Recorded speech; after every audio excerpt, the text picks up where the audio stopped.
मजदूरी भुगतान अधिनियम 1936। प्रमुख प्रावधान। The payment of wages act main provisions. कारखानों में कुछ विशेष वर्ग के व्यक्तियों को मिलने वाली मजदूरी का नियमन करने के उद्देश्य से भारत में मजदूरी भुगतान अधिनियम बनाया गया।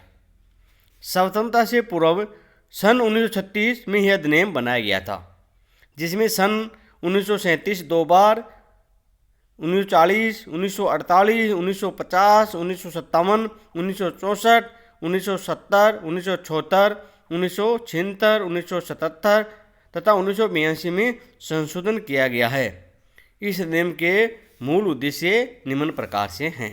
पहला, उद्योगों में नियुक्त कुछ वर्गों के लोगों को मजदूरी के भुगतान का नियमन करना, उनकी मजदूरी के भुगतान के दायित्व को निर्धारित करना, उनकी मजदूरी के भुगतान के समय एवं माध्यम को निर्धारित करना, उनकी मजदूरी में से अनुचित कटौतियों की रोकथाम करना तथा मजदूरी भुगतान संबंधी प्रावधानों का पालन न करने पर उत्तरदायी व्यक्तियों को दंडित करना।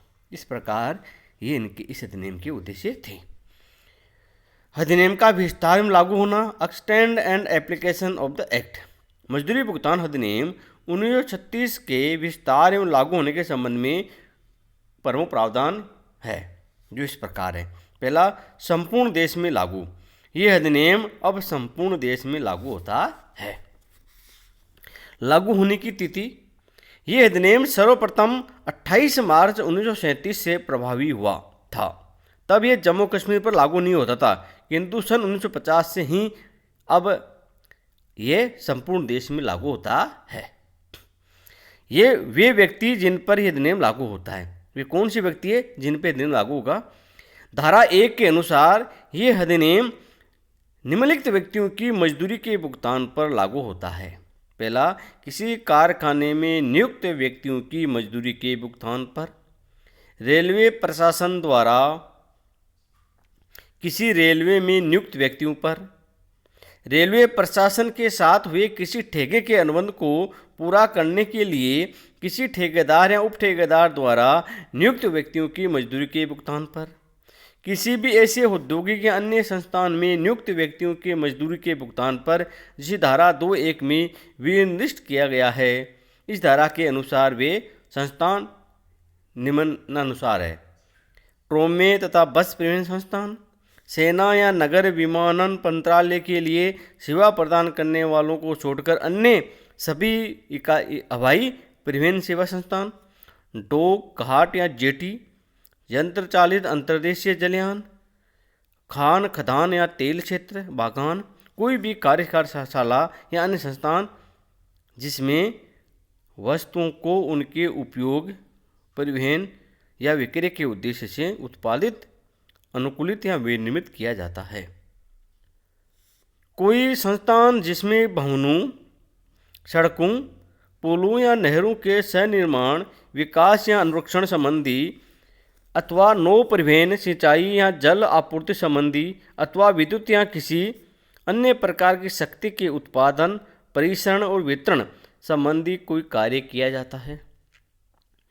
राज्य सरकार द्वारा अधिसूचित किसी भी संस्थान या संस्थानों के किसी भी वर्ग में नियुक्त व्यक्तियों की मजदूरी के भुगतान पर, किंतु राज्य सरकार को ऐसा करने से पूर्व संबंधित संस्थानों को 3 माह की सूचना देनी पड़ती है।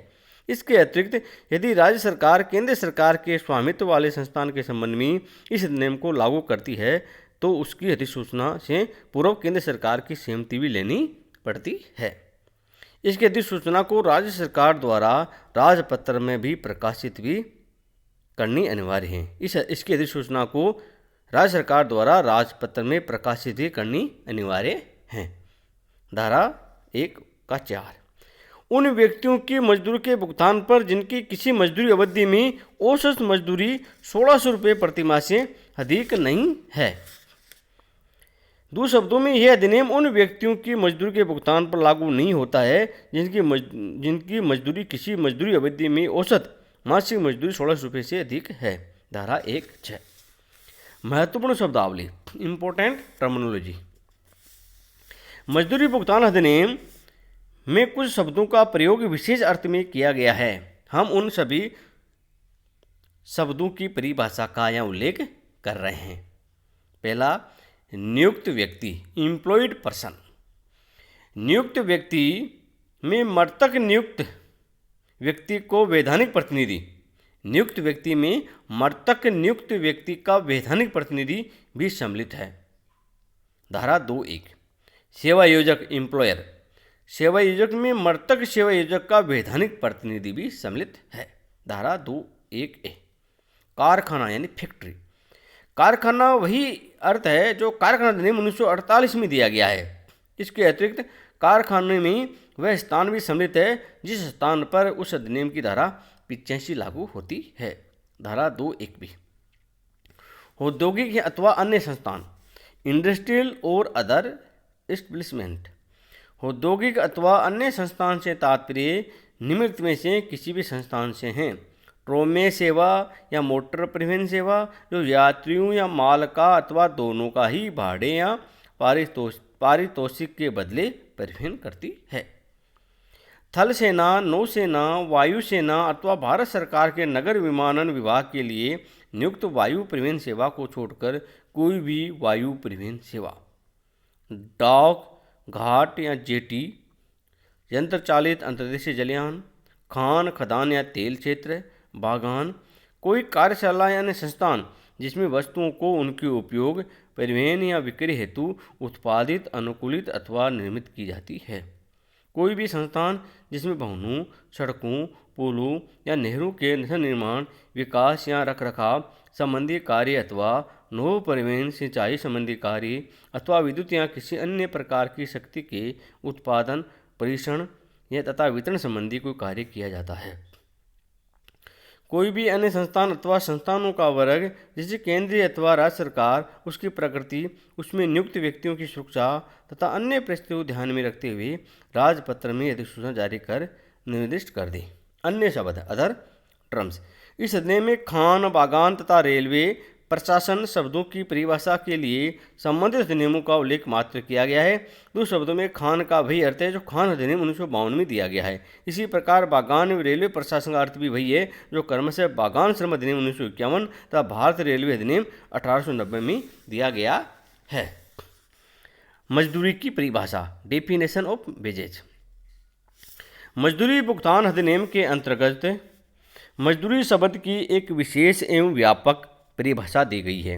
धारा 2(4) के अनुसार मजदूरी से आज से उस समस्त पारिश्रमिक से हैं चाहे वह वेतन, भत्ते या अन्य रूप में हो जिसे मुद्रा के रूप में व्यक्त किया गया है अथवा मुद्रा में व्यक्त किया जा सकता है, और जो किसी नियोजित व्यक्ति को अपने रोजगार की स्पष्ट या गर्भित शर्तों की पूर्ति करने पर उसके नियोजन के लिए अथवा उस नियोजन में किए गए कार्य के लिए उसी देय होता है।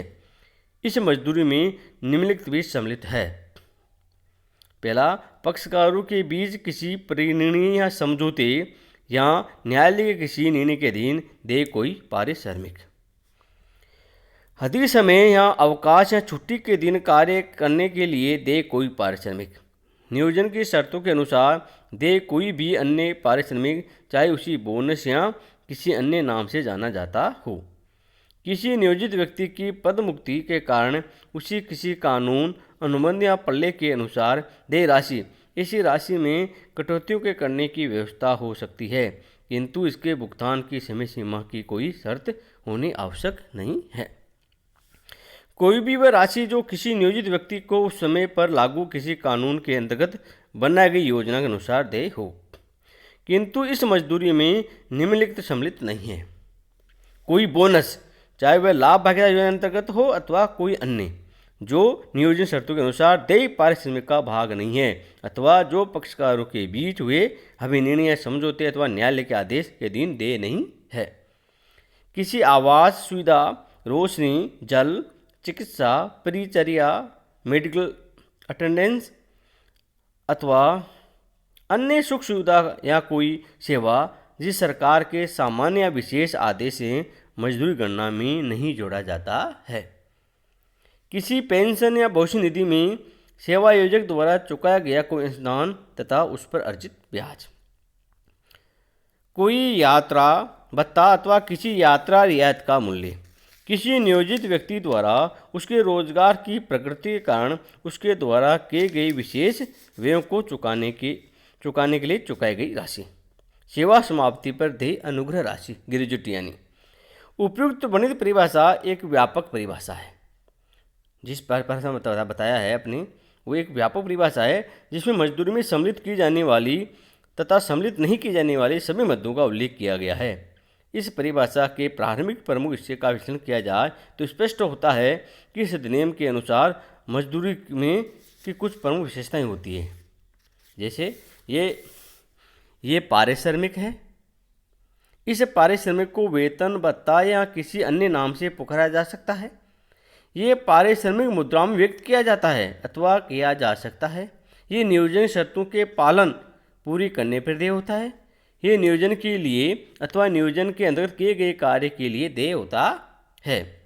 मजदूर की परिभाषा इन विशेषताओं से स्पष्ट हो जाता है कि किसी नियोजित व्यक्ति द्वारा नियोजन या सेवा की शर्तों को पूरा करने तथा नियोजन के अंतर्गत कार्य करने पर देय पारिश्रमिक मजदूरी है।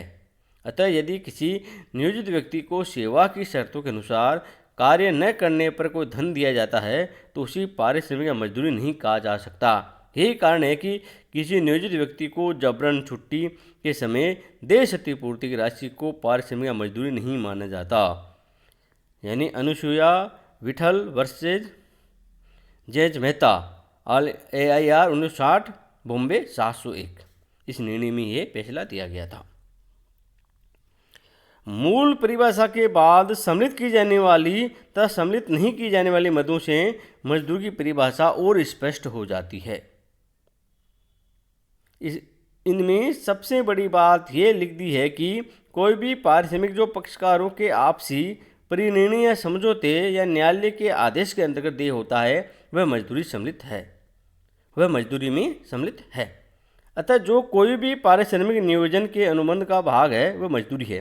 इसलिए नियोजन के अनुबंध की शर्तों के अनुसार यदि बोनस, अधि समय, अवकाश या छुट्टियों के दिनों में कार्य करने पर पारिश्रमिक दिया जाता है तो वह भी मजदूरी में सम्मिलित है। इस परिभाषा में ये विशेष उल्लेख भी है यदि किसी व्यक्ति की सेवा समाप्ति पर टर्मिनेशन ऑफ सर्विस, सेवा समाप्ति पर किसी कानून या अनुबंध या प्रलेख के अनुसार कोई राशि चुकाई जाती है तो वह भी मजदूरी का ही भाग होती है। इस परिभाषा के अनुसार जिन मदों को सम्मिलित नहीं किया जाता है उनमें अनुग्रह राशि का भी उल्लेख है, किंतु यहाँ ये स्पष्ट कर लेना चाहिए कि यदि ये भुगतान किसी अनुबंध, कानून या प्रलेख के अनुसार देय होता है तो वह मजदूरी में शामिल किया जाएगा। किंतु कोई नियोजक स्वेच्छा से सेवा समाप्ति पर अनुग्रह राशि देता है तो वह मजदूरी का भाग नहीं होगा। इसी प्रकार कोई बोनस या लाभ भाग्यता योजना के अनुसार देय लाभों का भी हिस्सा मजदूरी का भाग नहीं होता है यदि उसका भुगतान नियोजन की शर्तों या किसी आपसी समझौते, परिनिर्णय या न्यायालय के आदेश के अंतर्गत नहीं किया जाता है। इसी प्रकार यदि अनुबंध, परिनिर्णय या न्यायालय के अनुसार छंटनी की क्षतिपूर्ति दी जाती है तो वह भी मजदूरी में सम्मिलित होता है। किंतु सरकारी आदेश से जिन सुविधाओं का मूल्य मजदूरी में नहीं जोड़ा जाता है वे मजदूरी की परिभाषा से बाहर ही रहती है। ये उल्लेखनीय है कि भविष्य निधि तथा पेंशन कोष में सेवायोजक का अंशदान भी मजदूरी में शामिल नहीं होता है, यद्यपि यह कानून शर्तों के अनुसार देय होता है। किंतु इस परिभाषा में इस मद को मजदूरी से अलग कर दिया गया है। इसको भविष्य निधि तथा पेंशन कोष में सेवायोजक का अंशदान को। इस प्रकार अपने आज मजदूरी भुगतान अधिनियम 1936 के कुछ प्रावधानों का अध्ययन किया है, जिसमें इसका कार्य क्षेत्र कितना है, इसमें कब लागू हुआ, ये अधिनियम किन व्यक्तियों पर लागू होता है और इस अधिनियम में मजदूरी की क्या परिभाषा है और महत्वपूर्ण शब्दावली के बारे में अपने आज अध्ययन किया है। कल अपन मजदूरी भुगतान के दायित्व के बारे में अध्ययन करेंगे। धन्यवाद।